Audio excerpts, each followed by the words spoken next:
오늘 우리는 지난주에 이어서 예수님께서 잘못된 제자도를 교정하시는 모습을 보게 됩니다. 마가복음 9장 33절에서 50절의 말씀은 교차 대구의 구조를 가진다라고 말씀드렸지요. 오늘 우리가 보게 될 35절에서 37절의 말씀은 42절에서 49절의 말씀과 대조 평행을 이루게 됩니다. 예수님의 이름으로 어린아이 하나를 영접하는 것은 곧 하나님을 영접하는 행위지만 믿는 자 가운데에서 지극히 작은 자 한 사람을 실족시키는 것, 그것은 차라리 죽느니만 못한 행위임을 이렇게 교차대구로 보여주고 있습니다. 이 두 구절 사이에 모두 하나라는 단어가 나타나는 것을 우리가 보게 되죠. 36절 말씀에는 어린아이 하나라는 단어가 언급되어져 있고, 이어서 37절에서도 이런 어린아이 하나라는 표현에서 하나가 반복되고 있는데, 평행이 되는 42절에서 나를 믿는 이 작은 자들 중에 하나라는 표현에서 하나라는 말이 다시 등장하는 것을 보게 되죠. 이 하나라는 단어, 이 표현이 이 두 구절을 이렇게 서로 대조, 평행시키면서 연관지어 줍니다. 따라서 어린아이가 나 예수 그리스도를 믿는 이 작은 자, 이 작은 자를 상징하는 표현임을 알 수 있게 하죠. 작은 자는 제자들이 누가 더 큰지에 관하여서 논쟁하는 맥락에서 등장하고 있는 표현이기 때문에 예수 그리스도를 믿는 자 중에서 권력이 없는 자를 가리킨다라고 우리가 해석하게 되는 것이죠. 길에서 집으로 공간이 바뀌니까, 그 장소적인 배경이 바뀌니까 주제 역시도 인자론, 메시아 사상에서 제자도로 옮겨졌습니다. 우리 제자들이, 예수님과 함께 제자들이 도착한 곳은 가버나움 집이었습니다. 그런데 이 집이 구체적으로 어떤 집인지 명확하진 않지만 가버나움에 있는 베드로의 집일 것이다 라고 우리가 해석해 볼 수 있죠. 마가복음에서 집은 제자 교육을 위한 사적인 공간으로 곧잘 서술되곤 했습니다. 흥미롭게도 이러한 사적인 공간, 집에서의 교훈은 이런 공적인 공간이었던 길에서 제자들이 나눈 담론, 제자들이 토론하였던 그 토론의 주제가 무엇인가에 대해서 이야기하게 됩니다. 예수님께서 질문하시죠. 너희가 길에서 서로 토론한 것이 무엇이냐? 지난 시간에도 말씀드렸지만 제자들이 길에서 나누었던 이 대화의 내용이 무엇인지 몰라서 질문하셨다라는 것은 아닐 것입니다. 침묵하는 제자들을 대신하여서 마가복음이 우리에게 알려주는 내용, 그것은 예수님께서 가르침의 주제로 삼으신 그것 곧 제자들이 무엇을 가지고서 토론하였는가, 이것을 이미 들어 알고 계셨다라는 것을 말해 주지요.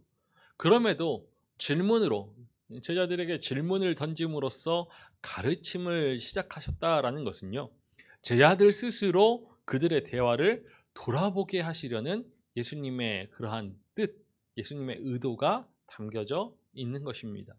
그런데 예수님께서 너희들이 서로 토론한 것이 무엇이냐 묻는 그 질문에 제자들은 침묵합니다. 그들이 잠잠하니.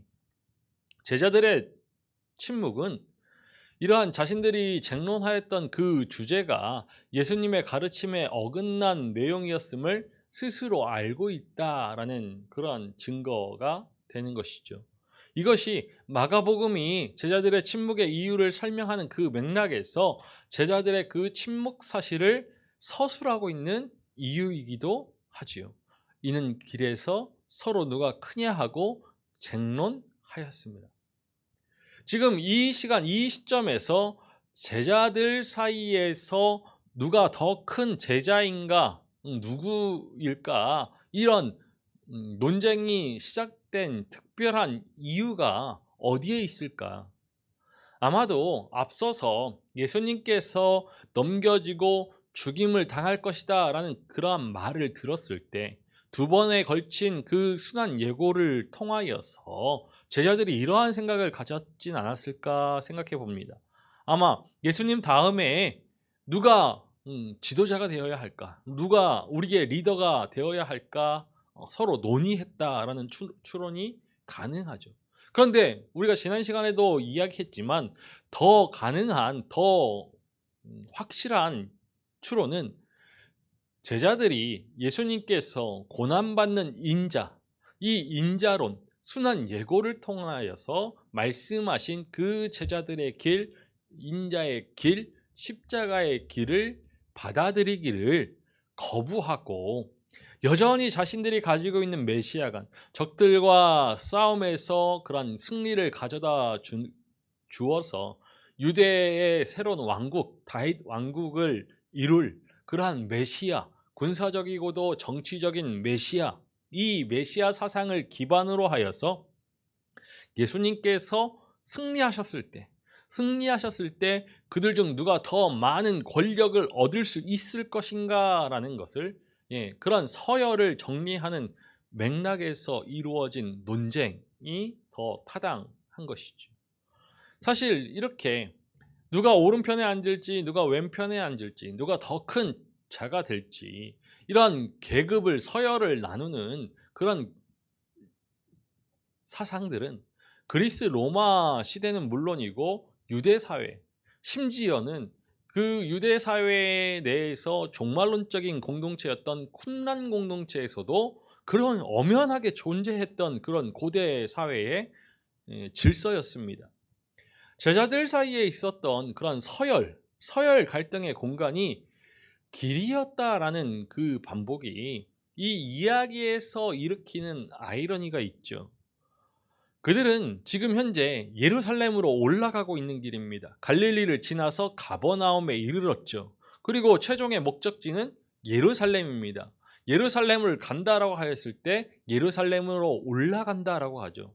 지금 예수님과 제자들은 예루살렘으로 올라가는 길이었고 곧 이것은 배척과 죽음이 기다리는 그러한 길 위에 있다라는 것이고 그 길을 걷는 자세는 앞선 8장에서 말씀하셨듯이 자기 부인, 자기 십자가를 지고 자기를 부인하여야 하는 그러한 길이었음에도 불구하고 이 제자들이 보여주는 그런 자세는 자기 주장이었죠. 그들이 믿고 따르던 메시아는 예수님께서 계시하였던 인자, 고난받는 인자가 아니라 유대 사회가 만들어 놓은 계급 구조에 따라서 권력을 행사하는 그러한 인물이었습니다. 그러니까 제자들이 침묵하니까 예수님이 앉으신 후 12를 불러서 그들에게 말씀하시죠. 오늘 말씀 35절의 말씀을 우리 함께 읽어보겠습니다. 예수께서 앉으사 12 제자를 불러서 이르시되 누구든지 첫째가 되고자 하면 뭇 사람의 끝이 되며 뭇 사람을 섬기는 자가 되어야 하리라 하시고 앉아서 제자들을 부르셨다. 그리고 말씀하셨다. 앉아있는 이 자세는 앉아서 가르침을 주는 자세는 고대 랍비의 전형적인 자세입니다.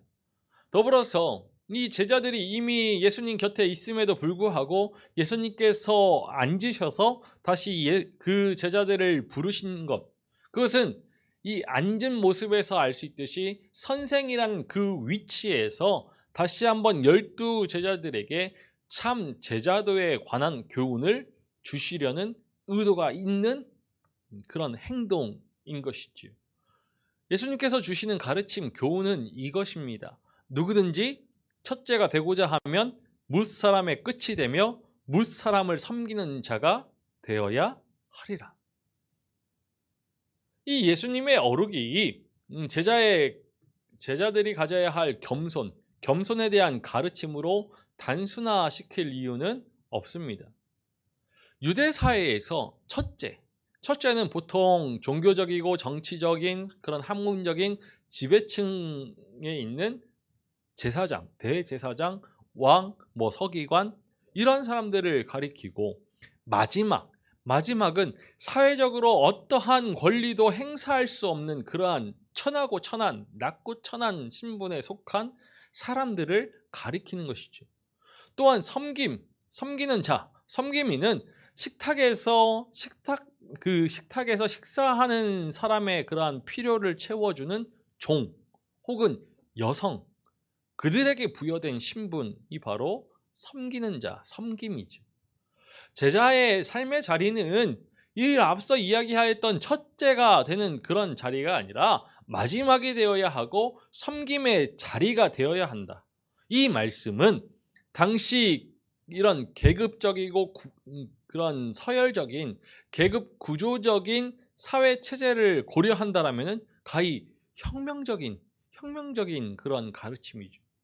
이것은 자기 십자가를 지는 일처럼 예수를 메시아로 따르는 길은 그 시대의 그런 문화적인 사상적인 그런 가치에 역행하는 삶이라는 것을 함축하고 있는 것입니다.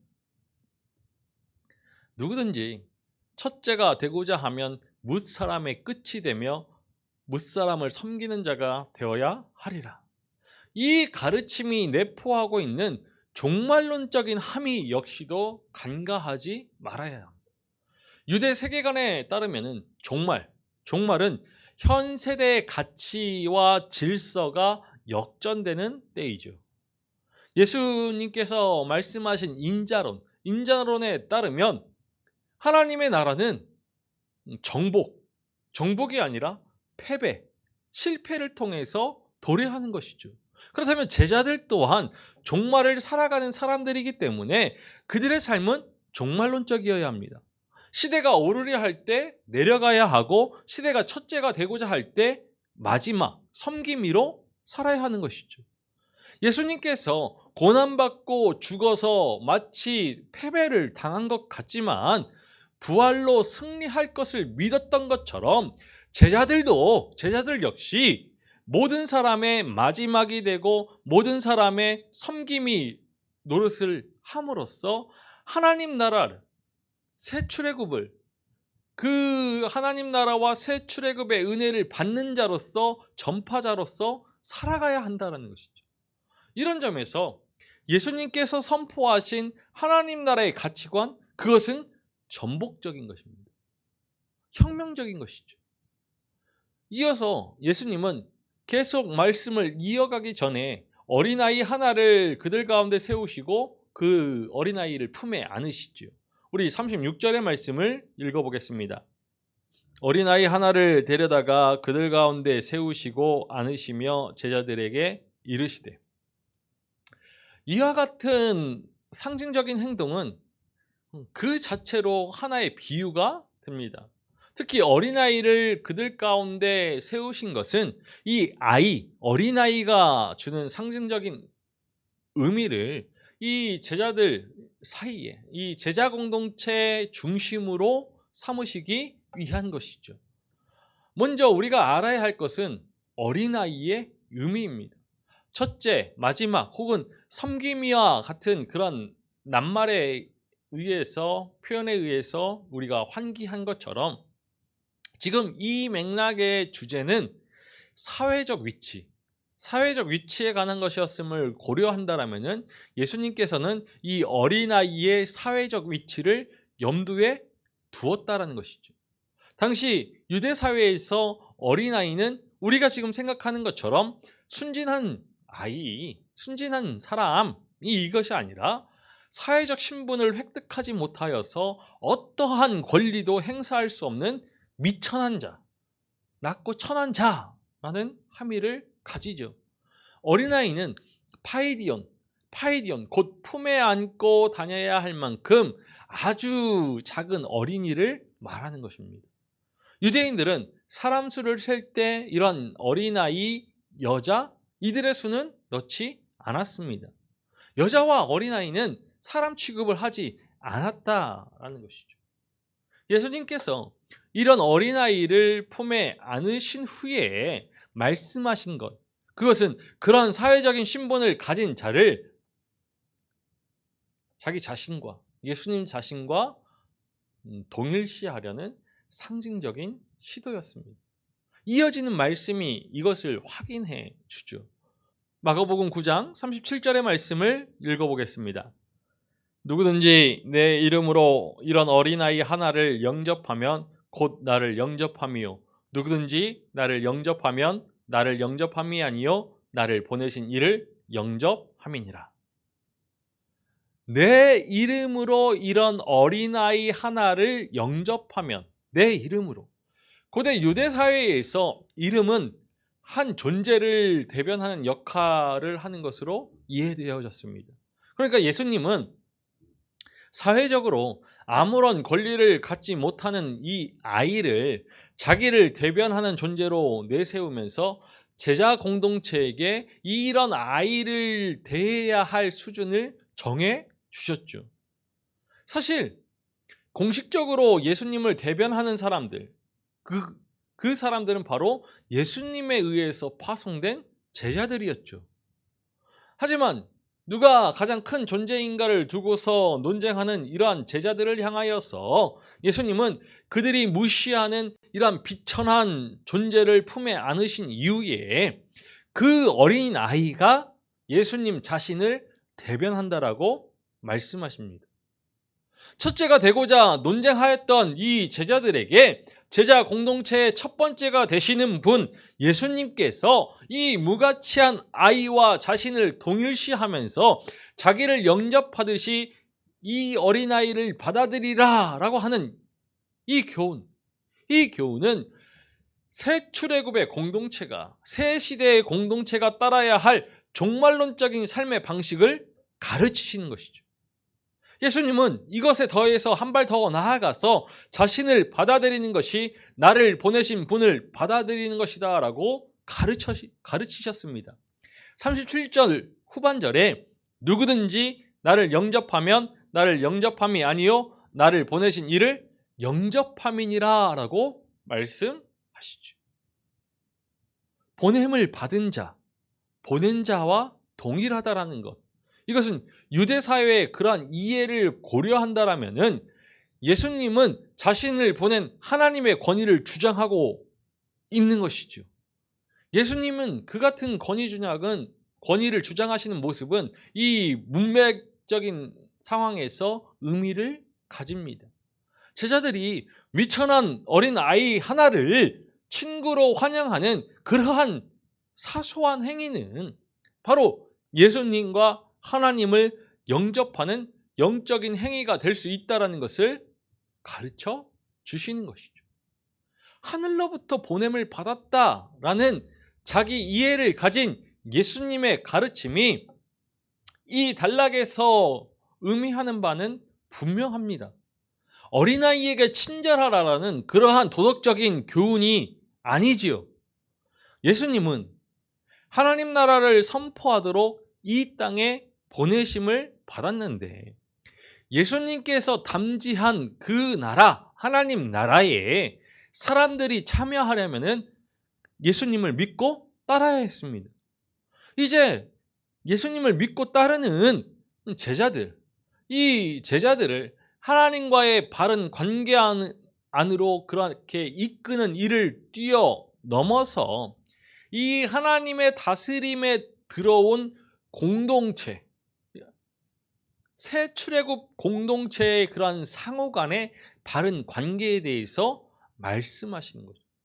그들 가운데 있는 작은 아이, 어린아이를 예수님과 하나님을 모시듯이 환대하는 공동체를 만드는 것, 이것이 바로 하늘에서 땅으로 보냄을 받은 자 예수 그리스도가 이루어야 할 소명이라고 말씀하시는 것입니다. 제자 공동체는 높은 곳을 향해 올라가는 자들이 아니라, 권력을 움켜쥐려고 올라가는 자들가 아니라 예수님께서 행하셨듯이, 몸소 보여주셨듯이 높은 곳에서 낮은 곳으로 내려와서 사회적으로 미천한 비루한 자에게, 낮고 천한 자 안에서 예수 그리스도를 발견하고 예수 그리스도 안에서 하나님을 발견하는 그런 공동체가 되어야 하는 것입니다. 이것이 바로 새 출애굽의 공동체이죠. 제자 공동체 가운데 하나님의 통치가 실현되고 있는지를 그 공동체를 구성하는 구성원 간의 상호 태도를 통하여서 증명되어야 한다는 것입니다. 어린아이로 대변되는 이렇게 권력이 없는 그러한 작은 자, 예수 그리스도를 믿는 자 가운데 이 작은 자 하나를 영접하는 행위는 곧 예수 그리스도를 영접하는 것이고 하나님을 영접하는 행위입니다. 권력이 없는 그런 작은 자를 배척하여서 그 작은 자로 하여금 신앙을 버리게 하는 행위는 하나님의 심판을 받을 행위이죠. 오늘 본문의 대꾸가 되는 대조 평행을 이루는 42절에서 49절의 말씀이 이를 이야기합니다. 아무런 힘이 없는 지극히 작은 그런 믿는 자 한 사람을 영접하는 것이 하나님을 영접하는 것이라면은 그러한 자를 배척하는 것, 그것은 곧 하나님을 배척하는 행위가 되는 것이죠. 하나님을 배척하는 자는 하나님의 심판을 받을 수밖에 없습니다. 그 심판은 지옥불에 던져져서 불로 소금치듯함을 당하는 무서운 심판이죠. 그러한 심판을 당한 그런 악한 일을 하느니 차라리 연자맷돌에 목을 매고 바다에 던져 죽는 것이 낫다라고 말씀하십니다. 또한 그처럼 악한 일을 하는 그런 권력자로 인하여서 공동체가 멸망의 길로 가는 이보다 그런 자를 공동체로부터 추방하고 그 공동체가 구원을 받는 것이 나은 일이죠. 손을 찍어버리라, 발을 찍어버리라, 눈을 빼버리라 라고 말씀하시는 이 표현은 문자적인 의미가 아니라 상징적인 의미를 담고 있는 것입니다. 왜냐? 신명기 14장의 말씀은 신체 훼손을 금하는 율법을 주죠. 구약 성경이 금하는 그런 신체 훼손을 명하지는 않으셨을 것입니다. 그러니까 손과 발과 눈을 빼버려라, 제거하라 라는 말씀은 예수 그리스도를 믿는 작은 자를 실족시키는 그 사람을 공동체 밖으로 추방해라 라는 뜻으로 이해할 수 있습니다. 공동체 안에서 더욱 권력을 획득하려는 그런 권력 지향적인 교권주의자들에게 오늘 말씀은 엄하게 경고하고 있는 것이죠. 그들이 가진 세상적인 사상, 세상적인 사고, 세상적인 가치관이 아니라 하나님 나라의 새 출애굽의 사고와 가치관으로 예수 그리스도를 따라야 하는 것입니다. 예수님은 다른 사람보다 큰 자가 되고 싶어하는 이 제자들을 책망하지 않고 오히려 그 욕망을 채울 수 있는 방법을 말씀해 주시죠. 누구든지 첫째가 되고자 하면 뭇 사람의 끝이 되며 뭇 사람을 섬기는 자가 되어야 한다. 첫째가 되고자 한다면 뭇 사람의 끝이 되는 것이 첫째가 되는 방법이 된다라는 뜻은 아닙니다. 하나님 나라가 어떠한 나라인지, 하나님 나라 백성이 어떠한 사람인지, 예수 그리스도를 새 출애굽의 메시아를 따르는 제자의 삶이 어떠한 삶인지, 그 나라에 어떠한 원리가 통용되는지 말씀해 주시는 것이죠. 세상에서는 첫째가 되는 사람을 인정하지만 하나님 나라에서는 뭇 사람의 끝이 되며 뭇 사람을 섬기는 자를 첫째로 인정하는 것입니다. 예수님은 뭇 사람의 끝이 되며 뭇 사람을 섬기는 일, 이것을 어린아이를 영접한 일로 말씀하셨습니다. 예수 그리스도의 이름으로 어린아이를 영접해야지요. 우리의 신앙은 종교의 행위가 아니라 가치관의 문제입니다. 사고의 문제이죠. 신앙이 있다라면은 그 신앙은 가치관으로 나타나야 합니다. 신앙이 있으면 그 신앙의 가치관이 변화되어야 하죠. 사람을 대하는 자세, 일을 하는 자세, 세상을 사는 목적, 이것이 무엇인지에 대한 사고, 생각, 가치관이 달라져야 하는 것입니다. 오늘 본문의 말씀은 세상에서는 첫째가 되는 사람을 인정한다. 하지만 하나님은 뭇 사람의 끝이 되며 뭇 사람을 섬기는 사람을 인정하신다. 자, 이제 어떻게 하겠느냐라고 우리에게 묻는 것입니다. 하나님께서 인정하시는 일, 그것은 세상의 일과는 다릅니다. 세상은 어린아이를 영접하는 일을 인정하지 않는 것처럼 예수 그리스도를 영접하는 일 역시도 인정하지 않습니다. 그러나 어린아이를 영접하고 또 예수 그리스도를 영접하는 일이야말로 하나님께서 인정하시는 일이지요. 누구든지 내 이름으로 이런 어린아이 하나를 영접하면 곧 나를 영접함이요, 누구든지 나를 영접하면 나를 영접함이 아니요 나를 보내신 이를 영접합니다. 이것이 바로 섬김의 핵심 가치입니다. 크고 옳고 그름보다 더 풍성한 하나님의 마음으로 들어가야죠. 섬김의 자리로 가야 합니다. 세상적인 사고, 세상적인 가치관, 세상적인 시선이 아니라 세상에 바라고 바라는 그러한 메시아관이 아니라 고난받는 종으로서의 메시아를 따르는 제자가 되어야 하는 것이죠. 조금만 눈을 열고 보면 우리 주변에 예수 그리스도의 하나님의 마음이 쏟아지는 곳, 하나님의 눈길이 향하는 곳이 보일 것입니다. 그곳에 우리의 마음과 시선 그리고 발걸음이 닿아야 하는 것이죠. 그 삶이야말로 참된 제자의 삶이고 새 출애굽의 삶이며 하나님 나라를 이 땅에 세워가는 삶인 줄 믿습니다. 우리 모두가 첫째가 되고자 하는 것이 아니라 어린아이 하나를 환대하고 우리의 삶의 자리에 다가오는 그러한 작고 작은 한 사람을 환대하고 예수 그리스도를 영접함으로 우리의 삶에서 새 출애굽의 삶을, 참 제자의 삶을 살아갈 수 있기를 주님의 이름으로 간절히 축원합니다. 기도하시겠습니다. 살아계셔서 찬양받으시기 합당하신 아버지 하나님, 우리를 위해 이 땅에 오신 예수 그리스도께서 우리를 구원하시기 위하여서 십자가를 지고 걸어가신 그 길을 바라봅니다. 세상이 인정하는 길이 아니라 세상이 첫째로 인정하는 그 길이 아니라 하나님께서 보시기에 합당한 길로, 하나님께서 인정하시는 그 길로 걸으신 예수님이심을 우린 잘 압니다.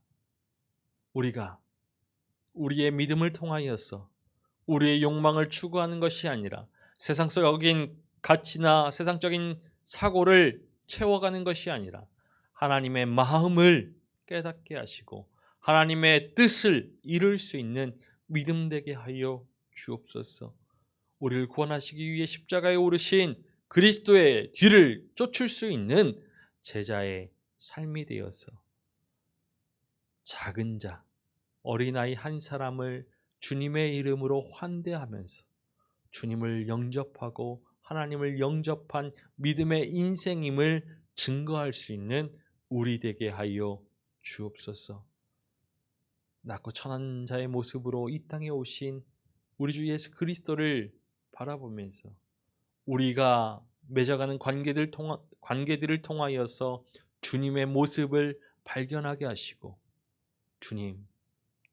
주님께 하듯이 한 사람 한 사람 섬김을 통하여서 우리 안에 허락하신 구원의 그 기쁨을 나눌 수 있는 우리 되게 하여 주옵소서.